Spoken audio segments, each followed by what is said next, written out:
Good morning, everybody. I have another exciting interview with another very creative and talented quilter, and her name is Teajuana Mahone. Am I saying that correctly, Teajuana?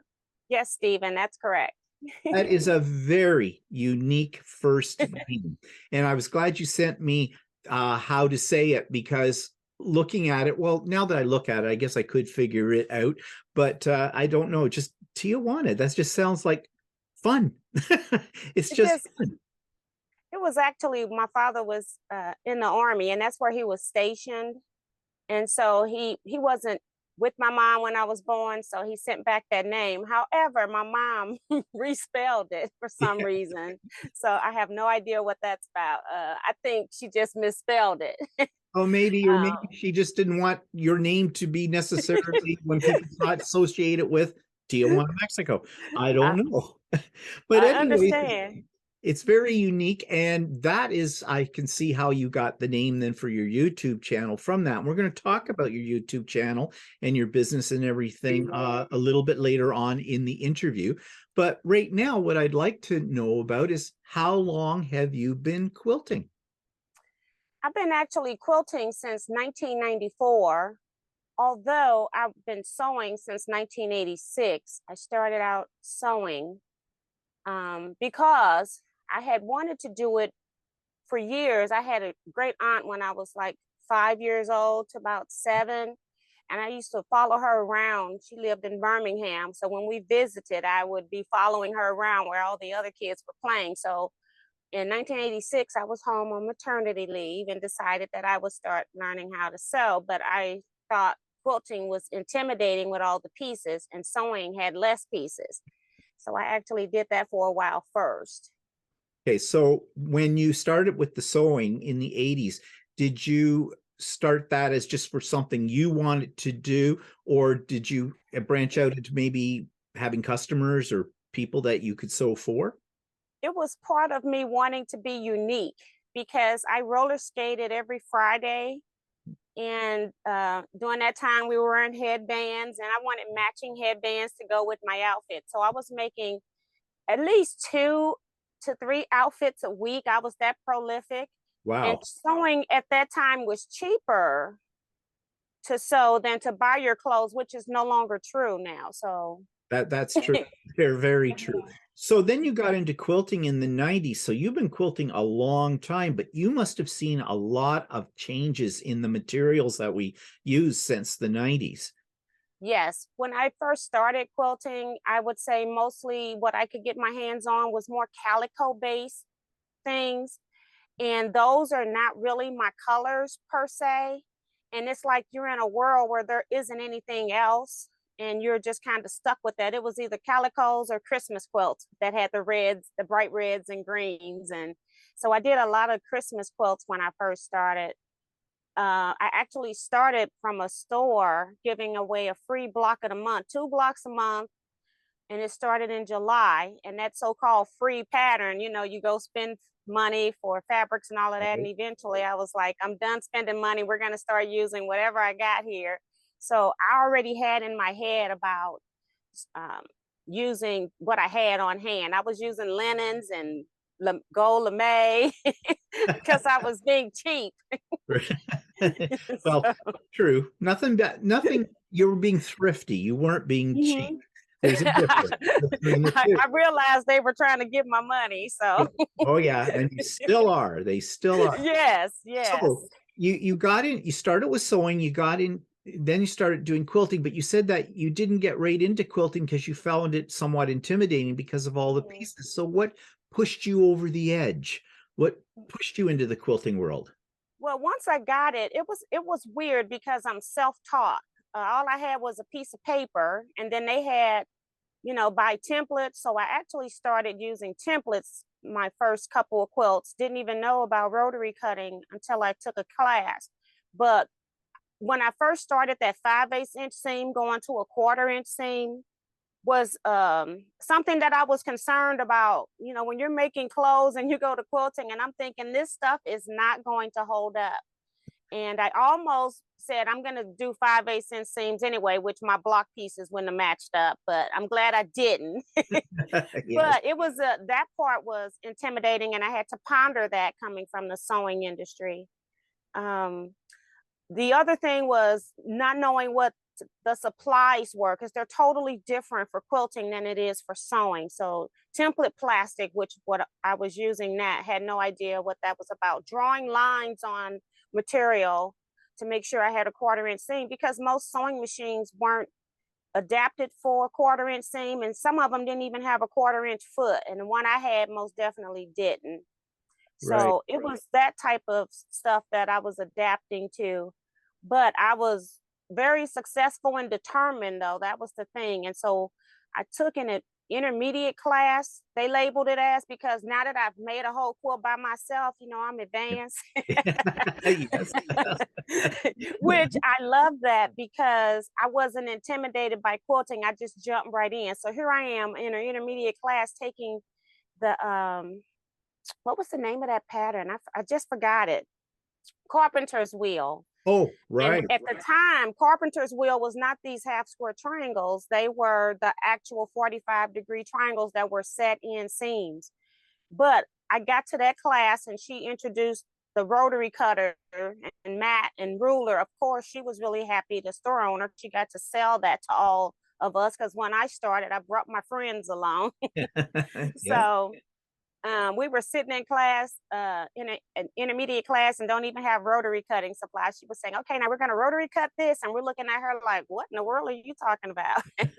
So, but So that's from that, I took one other class. And this was maybe about like 9 months after I started. It was on Borgello, but for some reason, this instructor struck me as somebody that knew all I needed to know about quilting. And I'm telling you, I didn't care about the Borgello project. I got it done, but I wanted what was in her head, because something told me this is the woman. And I didn't take many more classes. I started teaching right off. Before even a year was out, I was already teaching quilting. So yeah. Well, just love it. you had a lot of experience with sewing, and even though you were a Mm-hmm. little skeptical about the seams and things like that, I could see how Mm-hmm. easily it would be for you to make that transition once you got into quilting to becoming a teacher of it as well, because even though it was Yes. garments, you still had basic skills there that you had honed. So Mm-hmm. did anyone Mm-hmm. in your family ever influence you? Did you have any quilters in your family or anything like that? All I had was that great aunt that I was following around between 5 and 7, because she passed. She was on my grandfather's side, so the male side of my family.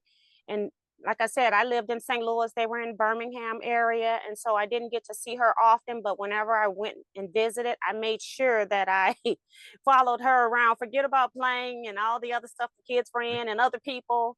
I was fascinated with all the color, because she was just using leftover clothing, feed tech bags, whatever was available. They were in a little small rural community. So she didn't have money to spend on product either. So it Sure. was just something about the color this lady was producing. And that's kind of where I am now. I love a lot of color in my quilts. Yeah. And one question I forgot to ask you right at the very top, where are you located? Oh, I'm actually in St. Louis, Missouri Okay. area. So you're still there, and Mhm. that's where you basically grew up in that Yes. area too. So, Yes, I grew up in this area. okay. First one in my family born here. Ah, okay. So that's Mhm. interesting. With that, so what do you have a favorite creation and why is it your favorite? That's a I hard would question. say that it is a hard question, because I've had quilts that have been juried in the shows, and I've done a lot of different techniques. But I would say that my most proud quilt, and it has not been in a show, is my Dear Jane quilt. And I say that because that really let me know that if I wanted to make any quilt block in the world, that I could do it. If Yeah. you can make something 4.5 inch finished, and you can make it with multiple pieces. Some of them blocks had 50, 60 pieces. And you have to think of creative ways of making a block that may not be the normal way, because they really didn't give you patterns. They just showed you a block design and you were to make this block on your own. And so that just gave me the confidence boost that I needed. So Yeah. that would be my most proud quilt. Not that it's my best quilt. I didn't do the quilting justice on it. I did some hand quilting. I sent it to a hand quilting group, and I thought they would do a little bit better with it, but they were intimidated by it. So it's one of those things like you want to take apart, and then I just leave it alone, because it's part of the history. So, Well, but that that's my. that question is a Go hard ahead. I'm sorry. question. That's okay. That question is a Uh-huh. hard question because it seems so simple on the surface, but you've just pegged it. Our favorite creations may not be our best creations. There's a difference, as you've Hmm. already pointed out with that. And you did a Yes. Dear Jane. I admire you greatly. I am not worthy. I am not worthy.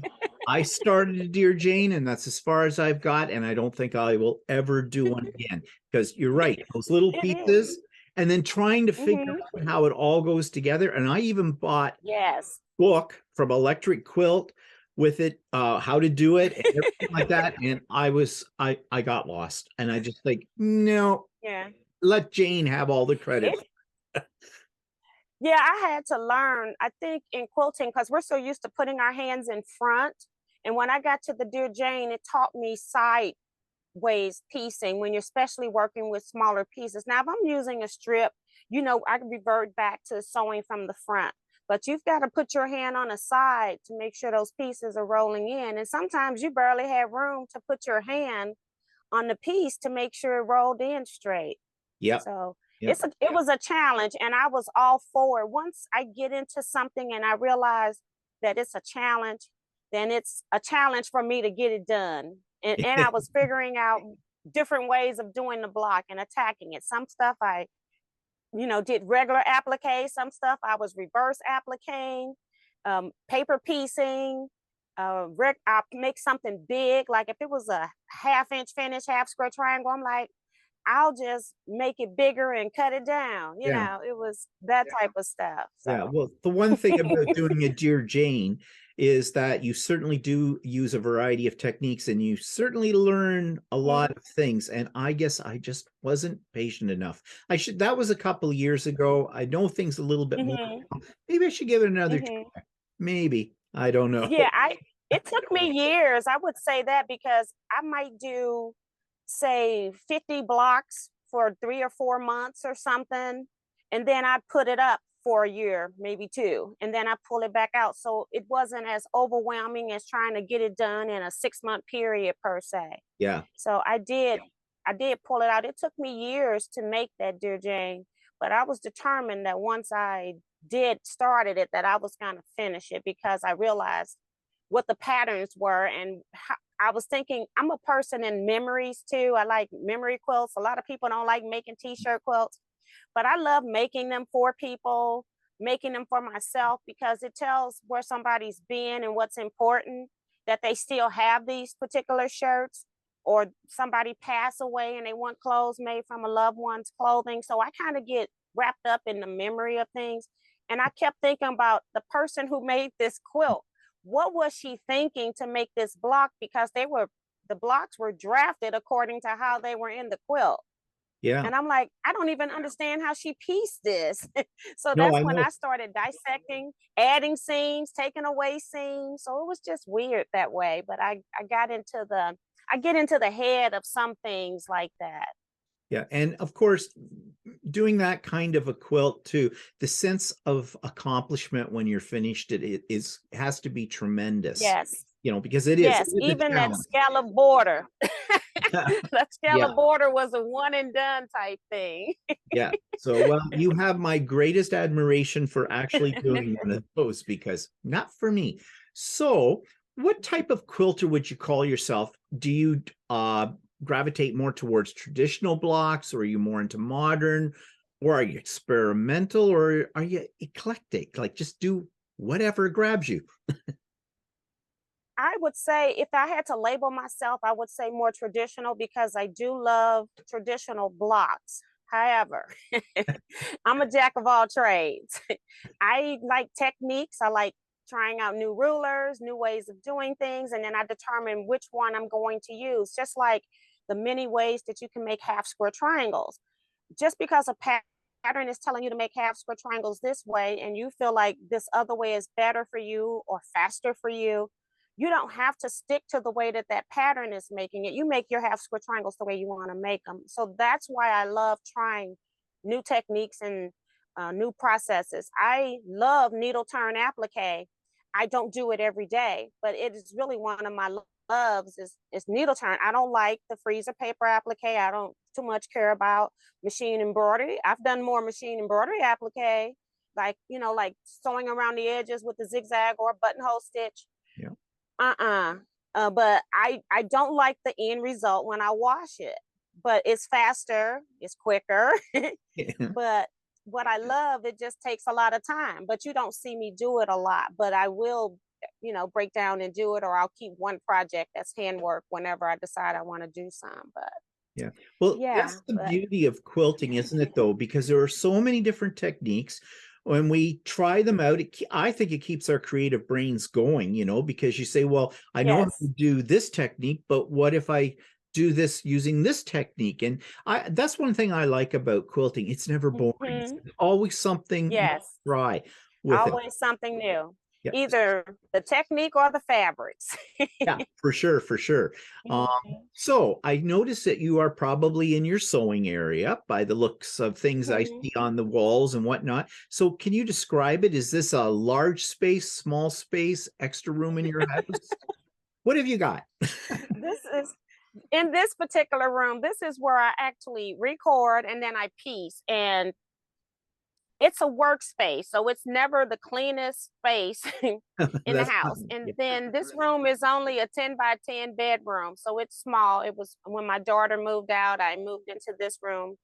And so it's very small. Desk here, the other side is a bookcase, and then right behind me is the wall. I mean, I'm in an L desk. I have two machines here. One's over here, you can't see, the other one's here.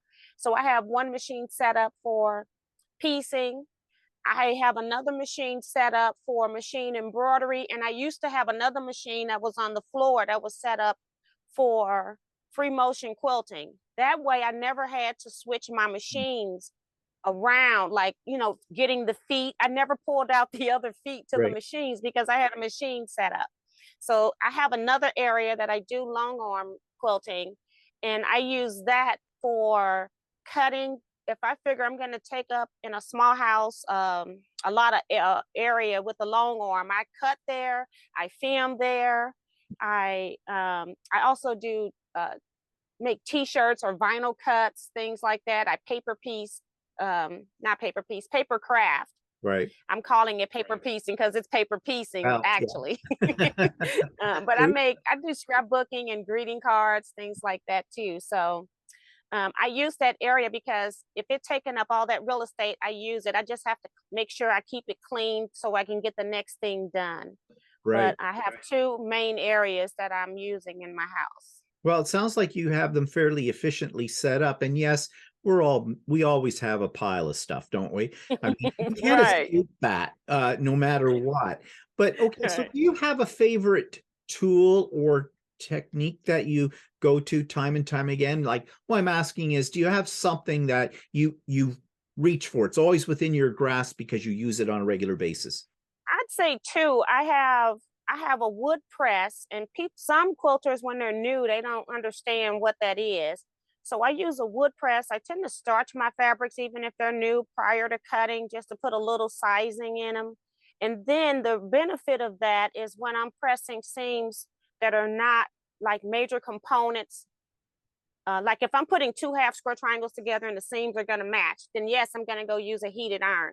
But if I'm sewing a four patch, I can press that with my wood press and So, something like this. oh, okay. I was going to ask what So, you mean by a wood press. and Okay. then this is the ones that I actually sell these on my website, but there are ones. I thought I had one here. I must have put it in with another project because I'm getting ready for a retreat. But I use those to so I don't have to go to the iron all the time.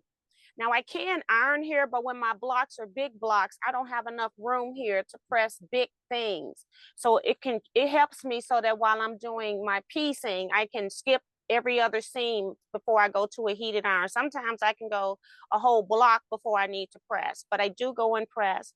And so that's one thing. And then thread snips. A lot of people like to use these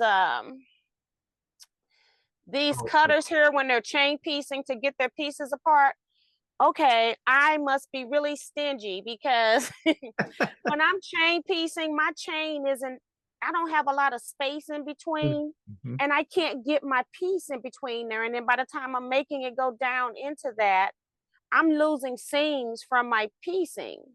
So I like thread snips, and one of my subscribers introduced me to these because I've used all kinds of brands over the years. It was awkward at first, but it just naturally goes into my hand. It goes around one of your fingers, and then you just snip away at your pieces. And for me, this is faster than using the bases, and that's partly because I don't have but about an eighth of an inch thread between my pieces, where some people do have a good long, piece of thread, but I find that I'm losing my stitches, and I stitch at a 2.0 length. So there's no reason for me to lose stitches at that length. So Well, those are my two. I really agree with you about that business about being stingy with the in chain piecing. I am the same way. And only recently have I started using one of those little things. And the only reason Hmm. is because I got it in the Missouri Star quilt box. Yes, And I yeah, got that too, and it's waiting for me to put it together. Okay. and you can put your dull, Use glue blade. cutters in Hmm. them. But yeah, I'm the same way because I've only got so much space, and Hmm. I use my snips too. But my snips aren't like those ones that you have, and I've seen those ones, but until you just explained it now, I didn't realize how they kind of fit into your hand. So I might look Hmm. into trying Because those. I was using Fiskars. I was these are gingers, and the other ones that I have are ginger too. I'm just not. Yeah, I do have it here. This is what I was using, but you do have to get a hold of these, and these do have a little weight.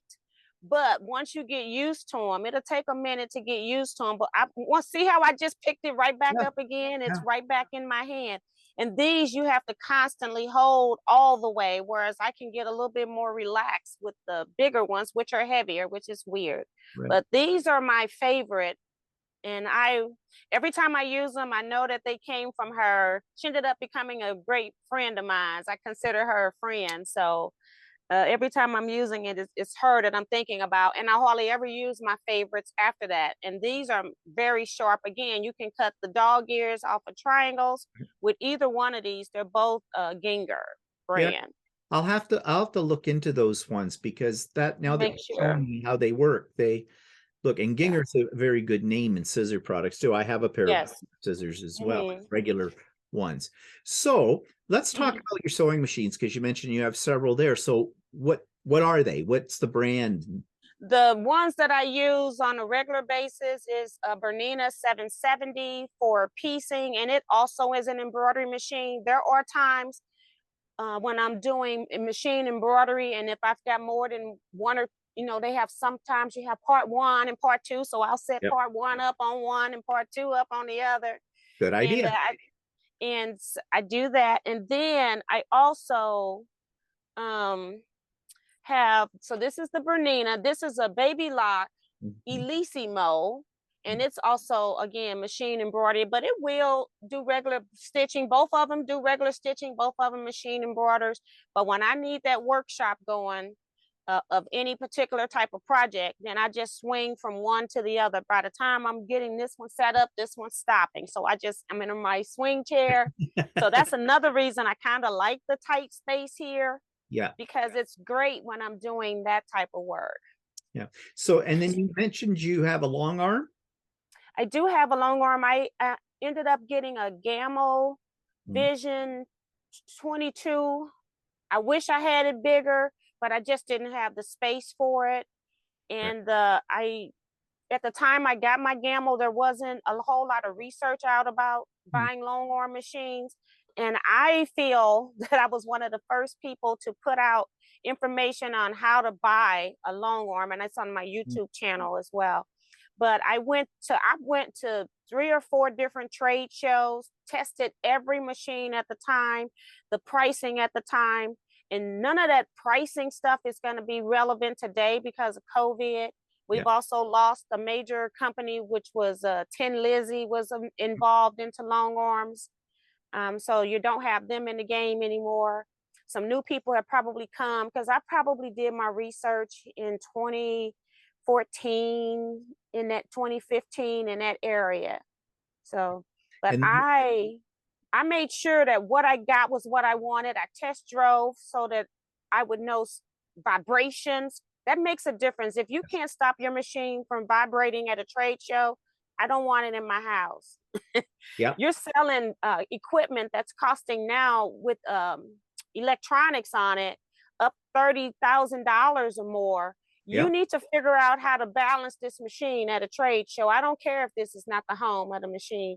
When you're wanting that money from me at a trade show, you need to present yes. to me what I'm going to have at home. And so for me, Gammo did it with the least amount of vibration and the framing system at the time. Only Nolting and Gammo had that type of framing system. Yeah, and you're right too. It was a good idea going to the trade shows to try them out because they're a major investment, Right. and you've got to find what's going to work for you, For you. and and longevity and all the features that you want. Right. Yeah, you can buy a nice car for what a long arm costs. Of course, you can't. Right. And then, you want to, like Tin Lizzy going out of business. They were fairly newer in the business. And then I don't know how many years they lasted. It was 10, 12. And you got to look at all of that. I'm not saying that Gammo is the only company to get. It's been sold, so things are changing some. Not that they're necessarily good or bad either way. But things change, and you've got to make sure that you've got something. You don't want to go too low line and then you have issue 10 years down the road and you bought Exactly. this machine in your 40s and now it's not any good in your 50s. So Yeah. you got to look at some other factors, but I try to talk about a lot of things. I didn't just make that decision lightly. And again, it was at that time. I'm not saying that Gammo is the only one to buy. So No, true. Like I have an APQS. I've had it for Mhm. just over a year. That's another great company. Yeah. And I love my machine, but besides the cost and where you're going to put it, because they're big, hmm they just don't fold hmm up in a corner and pull it out when you want to use Right. it. And then the learning curve on them is hmm fairly steep, and I've got Yes. a computerized system on mine as well. And that adds another dimension to both the hmm price and the learning curve too. So yeah, you don't go into something like this lightly. But if you had all the money in the world, is there something you would invest in? I would invest in a larger house. The I knew whole you were going to thought, say that. the whole thought of moving just terrifies me. So that's why I've never even looked into that step. I am thinking about some other options. Like I have a couple of YouTubers that said that they made a she shed just for that. And the only reason I'm saying that is because it got worse once I got into business as far as selling. I sell African fabrics. And so that part, I can't make kits as quickly as I like to make kits. And I Yeah. like to have a space where I can just leave it. And I can't do that all the time on the back of my long arm. I can't put those pieces there and just leave them.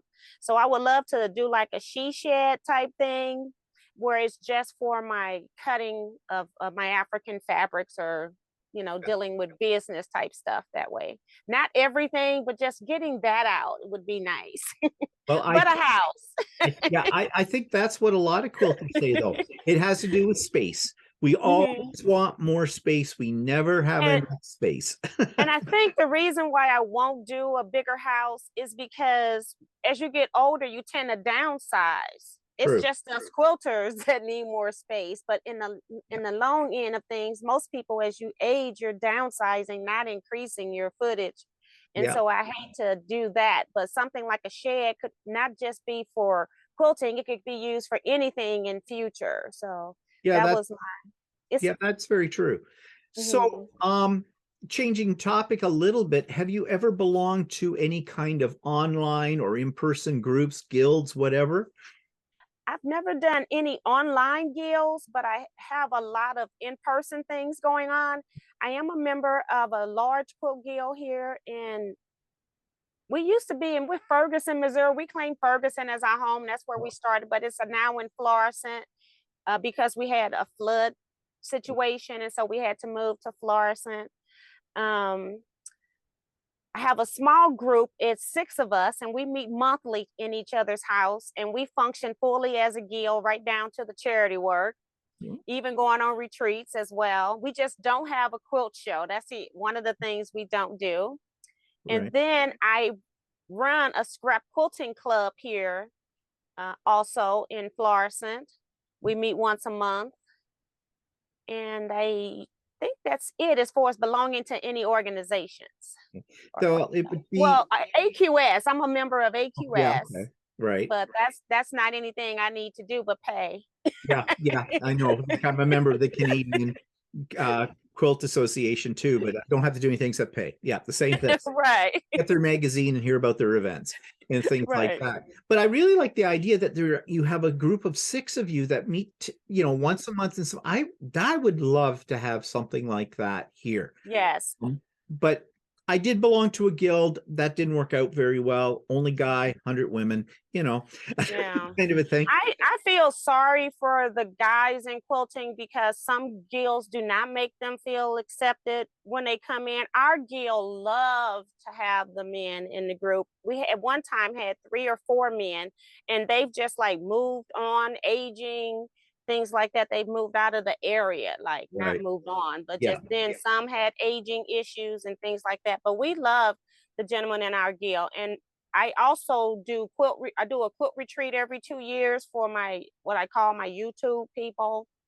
And I also allow men to come to that because I don't want to put any exclusion on quilting. There is no exclusion when you all come out with your patterns and designs, and we're loving that, but then we don't want to have you with the rest of it.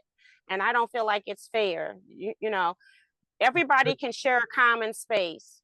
Yeah, If you can that's go to true. church together, we can go quilt together. That's true. It's just not a woman's thing, anymore.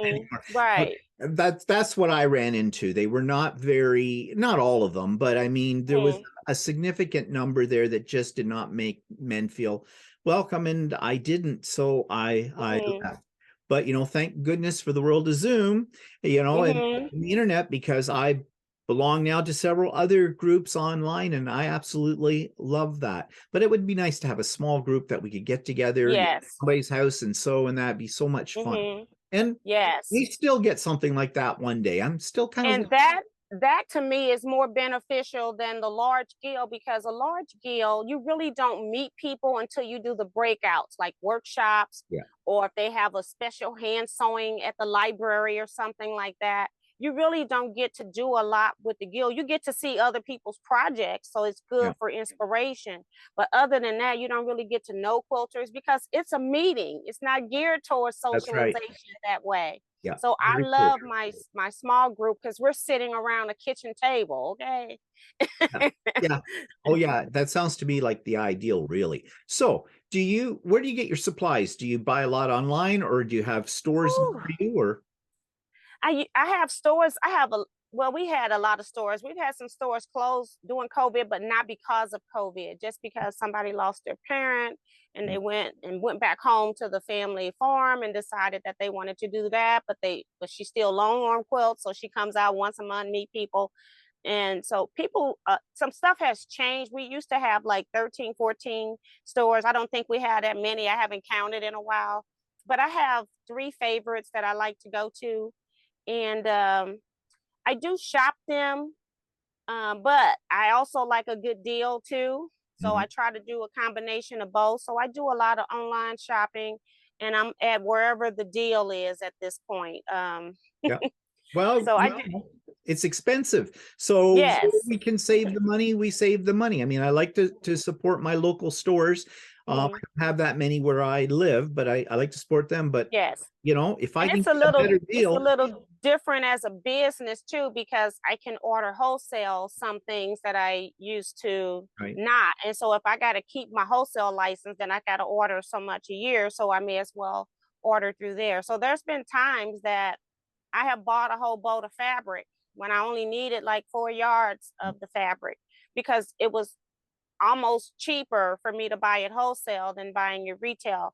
I'm only 2 yards short of buying it. And most times I show something on my channel, somebody else wants some. So now I'm back at zero Yeah. for my cost, you know. So you've alluded then to your business. So let's talk about your business. What is your business and what do you offer your customers?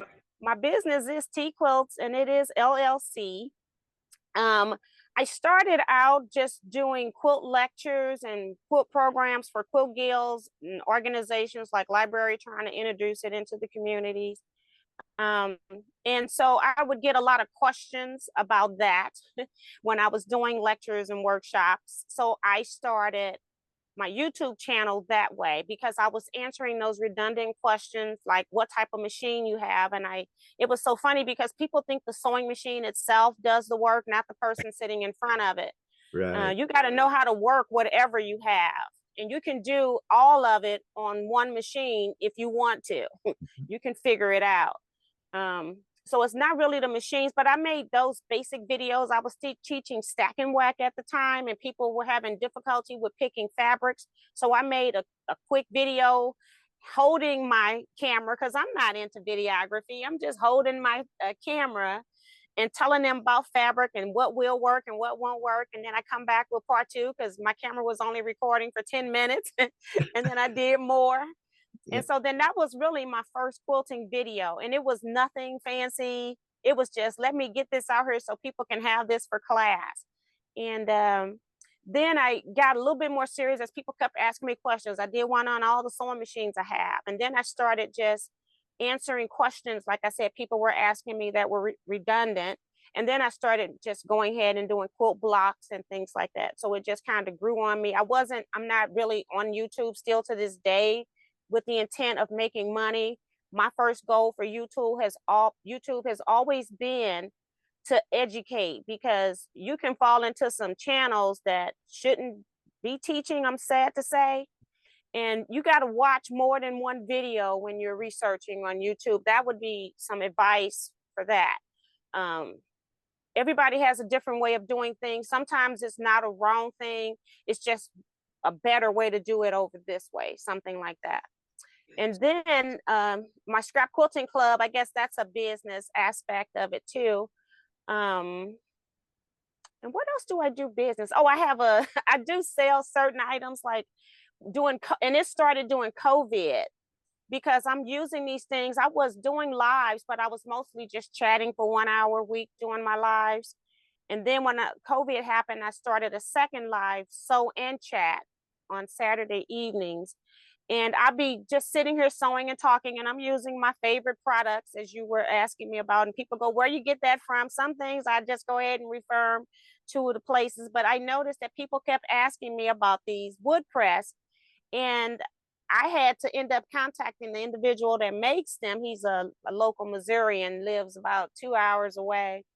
But I actually contacted him and asked if I could be a wholesale supplier for his product, because I could send them to him, but if I got so many people asking me, then why can't I make some money off of it too? So I just buy from him in bulk, and then I just sell what I have to people. So it's that kind of thing got me into selling stuff. Before that, I wasn't really selling anything, and it was because of COVID and people not going out. I think people have now gotten used to buying a whole lot of stuff online. Right. I think it's going to be here to stay. I think our local stores are going to have to compete. And by compete, I mean going online. Yes. You can no longer be just a brick and mortar store. No, very true. So I started selling some products. So I do have quite a few products that I sell. Most of them are because of COVID. And then I do have a few patterns that I've made. I am not really in the business of selling stuff, but then if somebody is just insistent on me making a pattern, then it takes time to design that. Yep. So then I just put it out there, and then you can buy it if you want. If not, because I've just about told you everything you need to know in the videos. Sure. So your store then, your online store, what's it called? It's It's just called, it's tquilts.com. Oh, okay. Because I'll put that in the Mhm. show notes for this interview, so Okay. you can check that out. But Yes. okay, that's great. Now, I was also going to say, with your business, you also run retreats, right? Yes, I do retreats every other year, and that's because it's like an inclusive retreat where your room and board is there. You and we're there 5 days. This is not the weekend get in and get out. And the Right. reason why I did that is because it was geared for my YouTubers. And if you're going to travel, take a plane from California to St. Louis, Mm. that's going to be pretty costly. And it's not for you to come here for 2 nights and then fly back home. That's very expensive. So I wanted you to have a quilting retreat full experience. When you're out of town and you don't know people, the first day is just getting to know everybody. You're probably haven't sold a stitch because you're overwhelmed and so happy you made it. Everybody's getting in at different times. It's not like having a local retreat where you could do a weekend retreat locally because everybody know everybody and you only got like a 20-minute ride. Right. So I wanted them to have more time. So we do 5 nights, 6 days, and then we also do a bus trip. So I get a chartered bus because I don't want everybody running around. We're going far. We're not talking about the local stores yet. We're going far on an excursion. Like I took them to Missouri Star last year. This year we're going to go to Hannibal, Missouri, and Brunswick. I'm not this year, next year.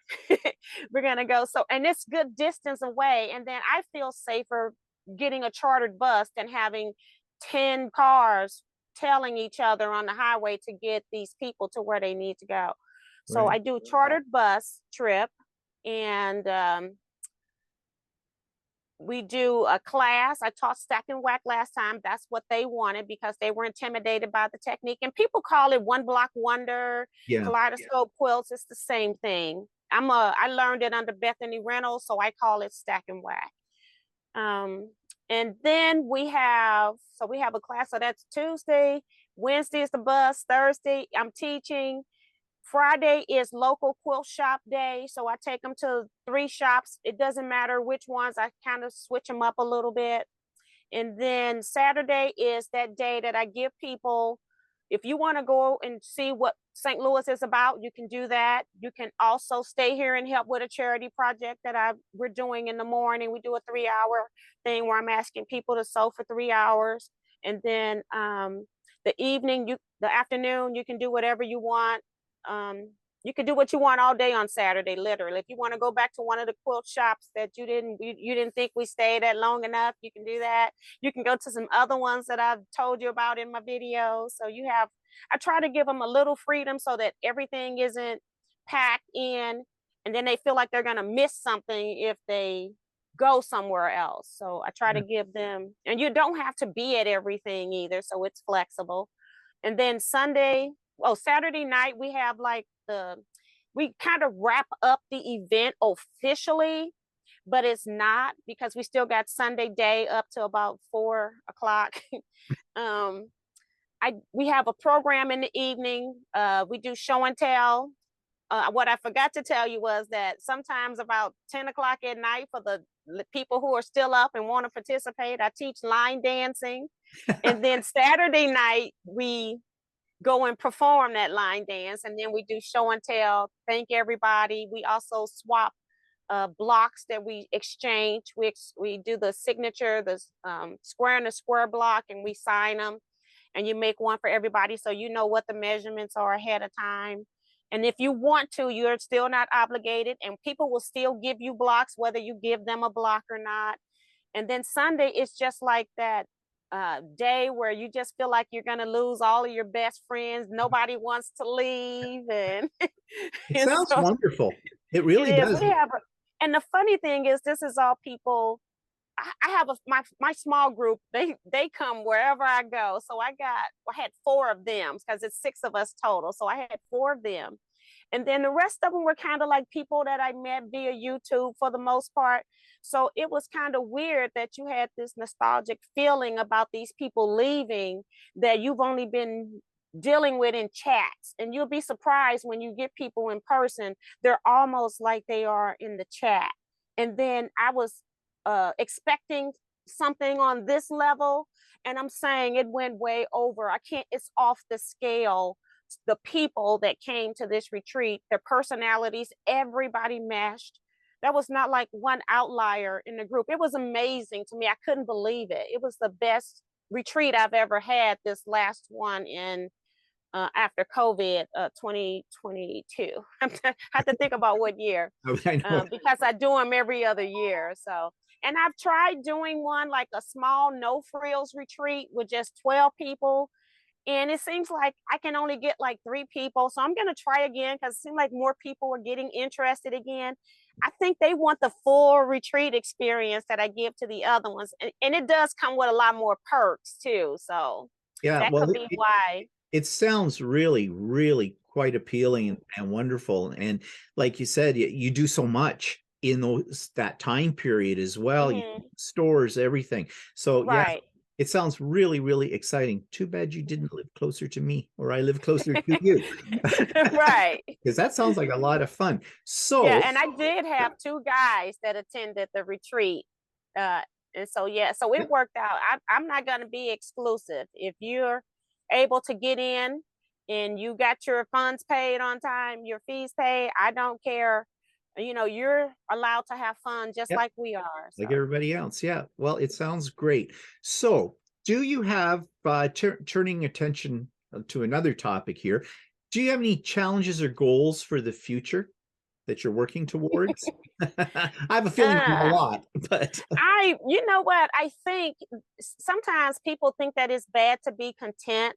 I'm actually content with my life. I've worked in office setting, and I retired after 30 years of work, and I was able to now do what I enjoy and I love. I feel like I'm content. I don't know if I want to get further into business of hiring employees or getting a storefront business. That's not what I want to do. And my family is not, they support me. They happy that I'm happy. Nobody is trying to pull me backwards, but I don't have people that are wanting to do this either. They're not into quilting and anything dealing with electronics, helping me. And I'm not upset about that. I'm okay with that because I don't want anybody helping me that don't, it's not their love as well. If you don't love technology like that, then don't, whatever it is, Mhm. I don't want the help because I don't want the mistakes either. So I'm Yeah, okay, but I can only do so much. yeah, true. And this is not my livelihood again. So it's something I enjoy doing and I want to keep the enjoyment in it. I feel like if I went any further Mm. with my time, I may not enjoy it as much. And I want to stay in this happy place.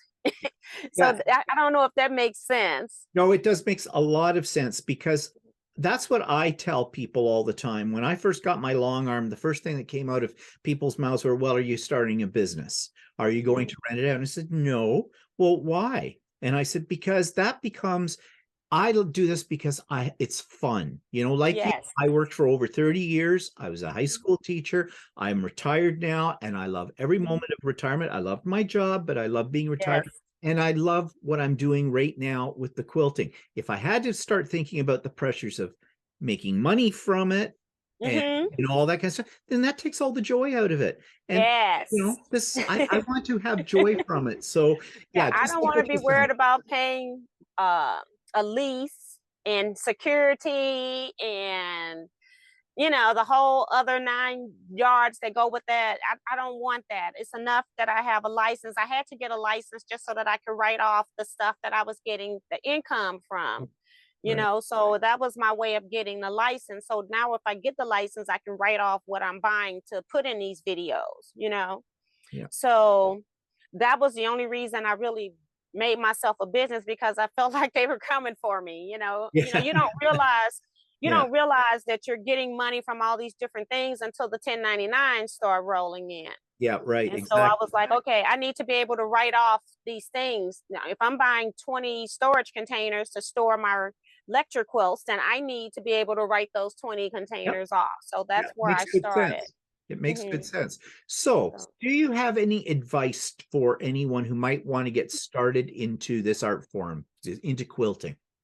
my thing for new people, I think they get intimidated is make a string or crumb quilt. A string quilt's a lot easier. And I say that because you can practice your 1/4 inch seam and not have to become a friend with a seam ripper. So buy a layer cake and cut them slices up, mix them up and just sew them back together. At the same time, you're practicing your 1/4 inch seam, but it's not critical. By the time you sewn all of those blocks back together, your 1/4 inch seam is going to be on point where now you can sew those blocks together after you've squared them all up.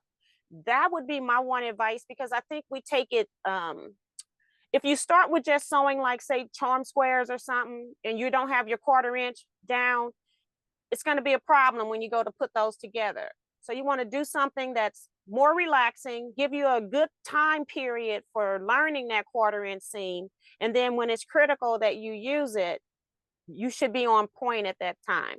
I just think it's hard for people to stay on a 1/4 inch. Even I can give you 5 advanced quilters, and everybody's 1/4 inch is going to be different when we go to put those blocks together. So don't fret too much, but you got to know where your 1/4 inch is on your machine so that your piecing lines up when you have that point. Yeah.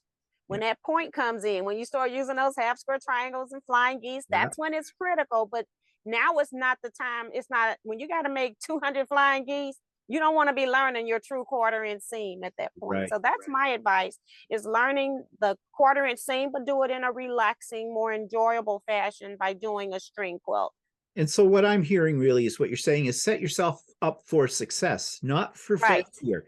You know, Exactly. you're not going to be perfect the first time, but you start simple, you build on those Hmm. skills, and before you know it, you're Right. going to be producing really nice things at the end. Hmm. Well, that was great advice, and everything you've told us is you're a wealth of knowledge. You really are, and I'm so glad that we had this time together.